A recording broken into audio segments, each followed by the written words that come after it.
We are now joined with head coach Terry Fowler of South Alabama. If you have a question for Coach Fowler, please press star 1 at this time to get in the queue to ask questions. Again, that's star 1 to get in the queue to ask questions for head coach Terry Fowler of South Alabama. The Jaguars are coming off of a 63-57 win against Louisiana Monroe in their last game and head to Troy tomorrow night for a game against the Troy Trojans. Coach, before we get started with questions, please give us your thoughts on the season so far and your expectations for the rest of the way. Okay. All right. First of all, I want to thank everyone for taking time out of their day to participate in the teleconference. Currently, we're coming off of a win in Monroe. We're 3-5 in league play right now, and we really feel like we've played pretty well here in our last 5 ball games. And we're really excited about the rest of the conference play as we move forward. Just seems like our team is starting to figure out their roles and understanding each one of them strengths and weaknesses, and we're just kind of playing off of that. The big key has really been on the defensive end of the floor. We've been pretty good.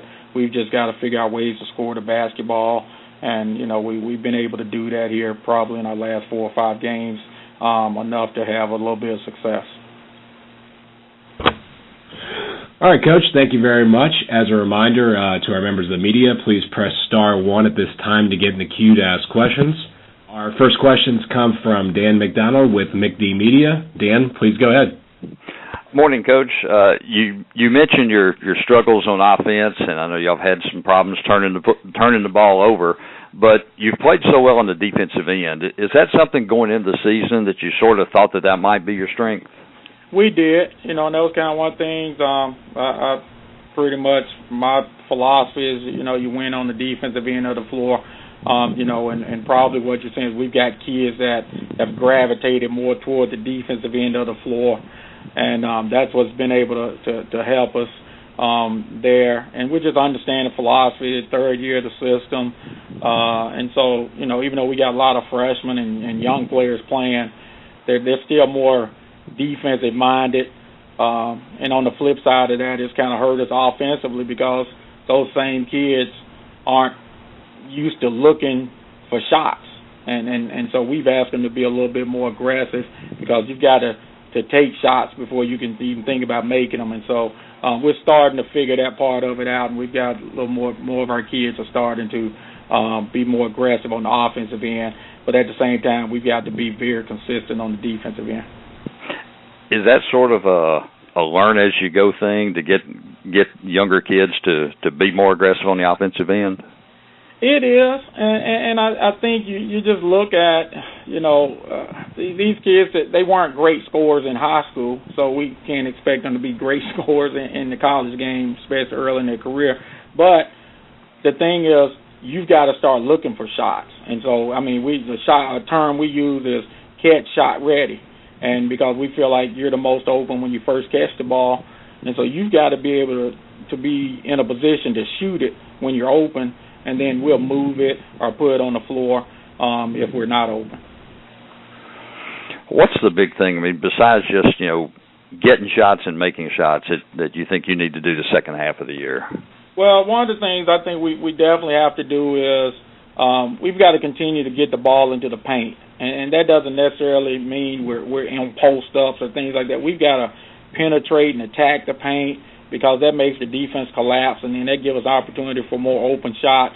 China Ellis is starting to kind of figure things out in the post. She put in a lot of work in the off season, and, she just wasn't seeing any fruits of her labor, and she's starting to see some of it now, and she's kind of settled down.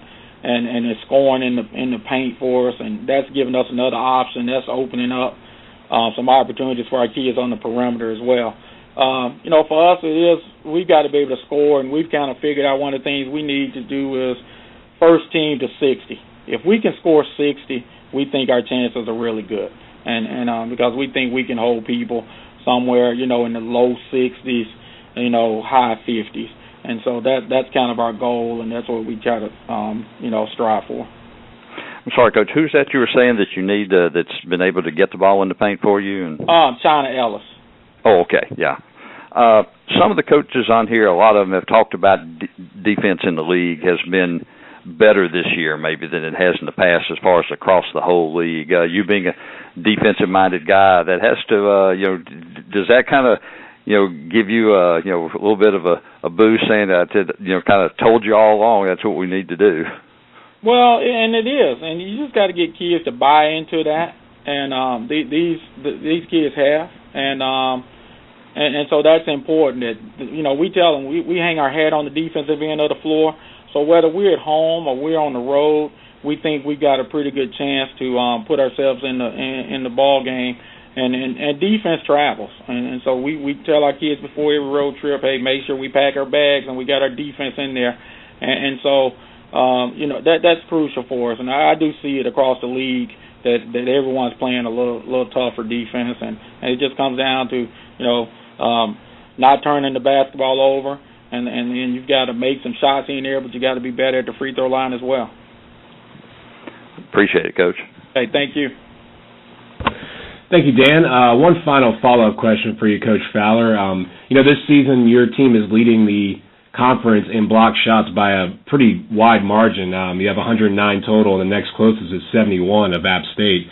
But a large part of that is from someone you just mentioned, China Ellis, on the defensive side.